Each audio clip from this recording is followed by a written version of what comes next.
Hello everyone, welcome back to my YouTube channel ಅಟಿಲ್ by Pooja. ಇವತ್ತು ನಾನು ಒಂದು ಸಿಂಪಲ್ ಆ್ಯಂಡ್ ಹೆಲ್ದಿ ಆಗಿರುವ ಚಿಕನ್ ರೆಸಿಪಿ ಜೊತೆ ಬಂದಿದ್ದೀನಿ. ಡಯಟ್ ಕಾನ್ಷಿಯಸ್ ಯಾರೆಲ್ಲ ಇದ್ದೀರಾ, ಡೆಫಿನೆಟಾಗಿ ಈ ರೆಸಿಪಿ ನಿಮಗೆ ಇಷ್ಟ ಆಗೇ ಆಗುತ್ತೆ. That is banana leaf chicken. So ಈ ರೆಸಿಪಿ ಇಂಗ್ರೀಡಿಯೆಂಟ್ಸ್ ನೋಡ್ಕೊಳ್ಳೋಣ ಬನ್ನಿ. ಮೊದಲಿಗೆ ನಾನಿಲ್ಲಿ 1 kg ಚಿಕನ್ ತೊಗೊಂಡಿದ್ದೀನಿ. ನಂತರ ಇಲ್ಲಿ ಕ್ಯಾಶ್ಯೂನ ಬಿಸಿನೀರಲ್ಲಿ ಸೋಕ್ ಮಾಡಿಟ್ಟಿದ್ದೀನಿ. ಕೊತ್ತಂಬರಿ ಸೊಪ್ಪು ತೊಗೊಂಡಿದ್ದೀನಿ, ಸ್ವಲ್ಪ ಪುದೀನ ತೊಗೊಂಡಿದ್ದೀನಿ. ನಂತರ ಈ ರೆಸಿಪಿಗೆ ನಾನು ಯೂಸ್ ಮಾಡಿರುವಂತಹ ಮೆಣಸಿನ್ಕಾಯಿ ಏನಿದೆ ಅದು ನಾರ್ಮಲ್ ಗ್ರೀನ್ ಚಿಲ್ಲಿ ಅಲ್ಲ, ಗಾಂಧಾರಿ ಮೆಣಸು. ಸೊ ಈ ಗಾಂಧಾರಿ ಮೆಣಸು ಸ್ಪೆಷಾಲಿಟಿ ಏನು ಅಂತ ಹೇಳಿದ್ರೆ ಯಾವುದೇ ರೀತಿ ಆ್ಯಸಿಡಿಟಿ ಆಗಲ್ಲ. ನಾರ್ಮಲಿ ಗ್ರೀನ್ ಚಿಲ್ಲಿ ತಿಂದರೆ ಆ್ಯಸಿಡಿಟಿ ಆಗುತ್ತೆ ಕೆಲವ್ರಿಗೆ, ಇದರಲ್ಲಿ ಏನೂ ಆ ಥರ ಆಗಲ್ಲ. ನಂತರ ನೀರುಳ್ಳಿ, ಟೊಮ್ಯಾಟೊ, ಆಮೇಲೆ ಗಾರ್ಲಿಕ್, ಜಿಂಜರ್ ತೊಗೊಂಡಿದ್ದೀನಿ, ಅರಿಶಿಣದ ಪೌಡರ್, ಗರಂ ಮಸಾಲ, ಉಪ್ಪು, ಮತ್ತು ಇಲ್ಲಿ ನಾನು ಥಿಕ್ ಕರ್ಡ್ ತೊಗೊಂಡಿದ್ದೀನಿ. ನೆಕ್ಸ್ಟ್ ಇಲ್ಲಿ ಲಿಂಬು ಮತ್ತು ಕ್ಯಾಶು, ಕರಿ ಲೀವ್ಸ್ ತೊಗೊಂಡಿದ್ದೀನಿ. ಸೊ ಬನ್ನಿ ಸ್ಟಾರ್ಟ್ ಮಾಡೋಣ. ಮೊದಲಿಗೆ ನಾನಿಲ್ಲಿ ಚಿಕನ್ನ ಒಂದು ಪಾತ್ರೆಗೆ ಹಾಕೋತಾ ಇದ್ದೀನಿ. ನಾನು ಆಗಲೇ ಹೇಳಿದಾಗೆ ಬೋನ್ಲೆಸ್ ತೊಗೊಂಡ್ರೆ ಚೆನ್ನಾಗಿರುತ್ತೆ. ಈಗ ರುಚಿಗೆ ತಕ್ಕಷ್ಟು ಉಪ್ಪನ್ನು ಹಾಕೋತಾ ಇದ್ದೀನಿ.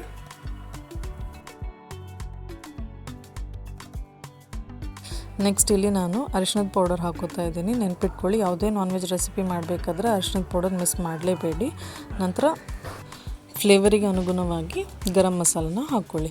ನೆಕ್ಸ್ಟ್ ಇಲ್ಲಿ ನಾನು ಹಂಕರ್ಡ್ ಹಾಕ್ತಾಯಿದ್ದೀನಿ. ಹಂಕರ್ಡ್ ಅಂದರೆ ಬೇರೆ ಏನೂ ಅಲ್ಲ, ನಾರ್ಮಲಿ ನೀವು ಮನೇಲಿ ಮಾಡಿರೋ ಮೊಸರಾಗಿರ್ಬೋದು, ಅಂಗಡಿಯಿಂದ ತಂದಿರೋ ಪ್ಯಾಕೆಟ್ ಮೊಸರಾಗಿರ್ಬೋದು, ಅದನ್ನು ಒಂದು ಬಟ್ಟೆಯಲ್ಲಿ ಚೆನ್ನಾಗಿ ಕಟ್ಟಿ ಒಂದು ಅರ್ಧ ಗಂಟೆ ಬಿಟ್ಟರೆ ಅದೇ ಹಂಕರ್ಡ್.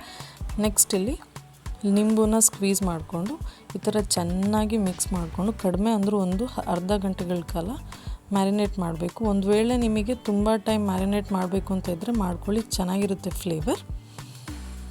ಸೊ ಈ ಥರ ಮ್ಯಾರಿನೇಟ್ ಮಾಡಿಬಿಟ್ಟು ಒಂದು 1/2 hour ಬಿಟ್ಬಿಡಿ. ಈಗ ಬೇಕಾಗಿರುವಂತಹ ಮಸಾಲ ರೆಡಿ ಮಾಡ್ಕೊಳ್ಳೋಣ. ಸೊ ನಾನಿಲ್ಲಿ 1 ಈರುಳ್ಳಿ ತೊಗೊಂಡಿದ್ದೀನಿ, ಒಂದು ಅರ್ಧ ಬೆಳ್ಳುಳ್ಳಿ ತೊಗೊಂಡಿದ್ದೀನಿ, 1 ಇಂಚು ಶುಂಠಿ ತೊಗೊಂಡಿದ್ದೀನಿ. ನಂತರ ಇಲ್ಲಿ ಹುಳಿ ಅಂಶ ಬರಲಿ ಅಂತ ಟೊಮ್ಯಾಟೊ ಸೇರಿಸ್ತಾ ಇದ್ದೀನಿ. ನೆಕ್ಸ್ಟ್ ಇಲ್ಲಿ ನಾನು ಗಾಂಧಾರಿ ಮೆಣಸು ಆ್ಯಡ್ ಮಾಡ್ಕೋತಾ ಇದ್ದೀನಿ. ಒಂದು ವೇಳೆ ನಿಮ್ಮ ಹತ್ರ ಗಾಂಧಾರಿ ಮೆಣಸು ಇಲ್ಲ ಹೇಳಿದ್ರೆ ನೀವು ನಾರ್ಮಲ್ ಗ್ರೀನ್ ಚಿಲ್ಲಿನೂ ಯೂಸ್ ಮಾಡ್ಕೋಬೋದು. ಇಲ್ಲಿ ಮಿಂಟ್ ಲೀವ್ಸ್ನ ಆ್ಯಡ್ ಮಾಡ್ಕೋತಾ ಇದ್ದೀನಿ. ನಂತರ ಸೋಕ್ ಮಾಡಿಟ್ಕೊಂಡಿರುವಂತಹ ಕ್ಯಾಶ್ಯೂನ ಆ್ಯಡ್ ಮಾಡ್ತಾ ಇದ್ದೀನಿ.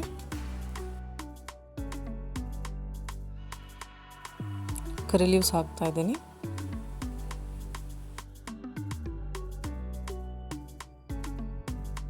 ಕೊನೆಯದಾಗಿ ಕೊತ್ತಂಬರಿ ಸೊಪ್ಪನ್ನ ಹಾಕಿಬಿಟ್ಟು ಚೆನ್ನಾಗಿ ಇದನ್ನು ಗ್ರೈಂಡ್ ಮಾಡಿಕೊಂಡು ಫೈನ್ ಪೇಸ್ಟ್ ಮಾಡ್ಕೋಬೇಕು.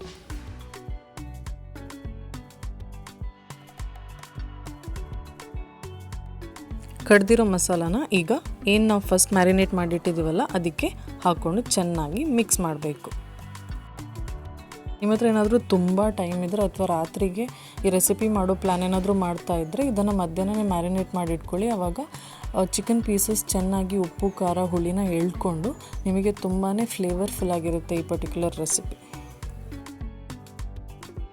ಸೊ ಈಗ main aspect banana leaf chicken. ಇದು ಬನಾನಾ ಲೀಫ್. ಇಲ್ಲಿ ನಾನು ತೊಗೊಂಡಿರೋ ಬನಾನಾ ಲೀಫ್ ಸ್ವಲ್ಪ ಬೆಳ್ತಿದೆ. ಸೊ ನೀವು ನಾರ್ಮಲಿ ಗ್ರೀನ್ ಇರುವಂತಹ ಬನಾನಾ ಲೀಫ್ ತೊಗೊಂಡ್ರೆ ಫ್ಲೇವರ್ ತುಂಬಾ ಚೆನ್ನಾಗಿ ಬರುತ್ತೆ.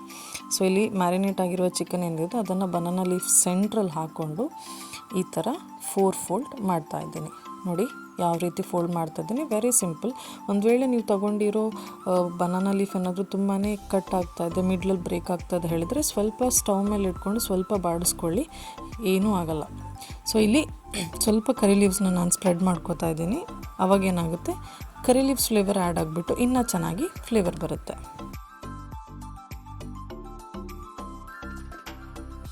ಸೊ ಈ ಥರ ನೀವು ಹಾಗೆ ಇಟ್ಟು ಸ್ಟೀಮ್ ಮಾಡ್ಬೋದು, but to be more safe ಈ ಥರ ಯಾವುದಾದ್ರೂ ನಿಮ್ಮ ಮನೇಲಿ ಥ್ರೆಡ್ ಇದ್ದರೆ ಈ ಥರ ಟೈ ಮಾಡ್ಕೊಳ್ಳಿ. ನಾನಿಲ್ಲಿ ಥ್ರೆಡ್ ಮಾಡೋಕ್ಕೆ ಬಾಳೆಎಲೆ ಸ್ಟೆಮ್ ಇದ್ದೆ ಹಗ್ಗನ ತೊಗೊಂಡಿದ್ದೀನಿ.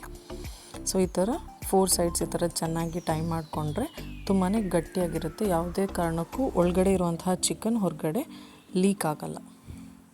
ಈ ಥರ ನಾನು ಒಂದು 5-6 ಬನಾನಾ ರ್ಯಾಪ್ ಮಾಡ್ಕೊಂಡಿದ್ದೀನಿ. ಸಣ್ಣದಾಗಿ ತೂತ್ ಮಾಡ್ತಾಯಿದ್ದೀನಿ, ಯಾಕೆ ಹೇಳಿದರೆ ಒಳಗಡೆ ಇರೋ ಚಿಕನ್ ಚೆನ್ನಾಗಿ ಬೇಯಲಿ ಅಂತ. ನಾನು ಸ್ಟಾರ್ಟಿಂಗಲ್ಲೇ ಹೇಳಿದಾಗೆ ಇದೊಂದು ಹೆಲ್ದಿ ರೆಸಿಪಿ. ವೈ? ಬಿಕಾಸ್ ನಾವಿದನ್ನು ಸ್ಟೀಮ್ ಮಾಡ್ತಾಯಿದ್ದೀವಿ. ನಾವು ಯಾವುದೇ ರೀತಿಯಾಗಿ ಆಯಿಲ್ ಫ್ರೈ ಮಾಡ್ತಾಯಿಲ್ಲ, ಏನೂ ಮಾಡ್ತಾಯಿಲ್ಲ. ನಾವು ಸಿಂಪಲಾಗಿ ಇದನ್ನು ಸ್ಟೀಮ್ ಮಾಡ್ತಾಯಿದ್ದೀವಿ.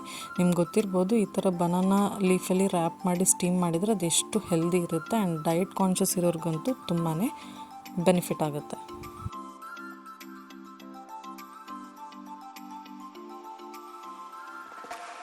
ಸೊ ಇಲ್ಲಿ ಈ ಥರ ನೀರು ಕುದಿಯೋಕ್ಕೆ ಸ್ಟಾರ್ಟ್ ಆದಾಗ ಲಿಡ್ ಕ್ಲೋಸ್ ಮಾಡಿಬಿಡಿ.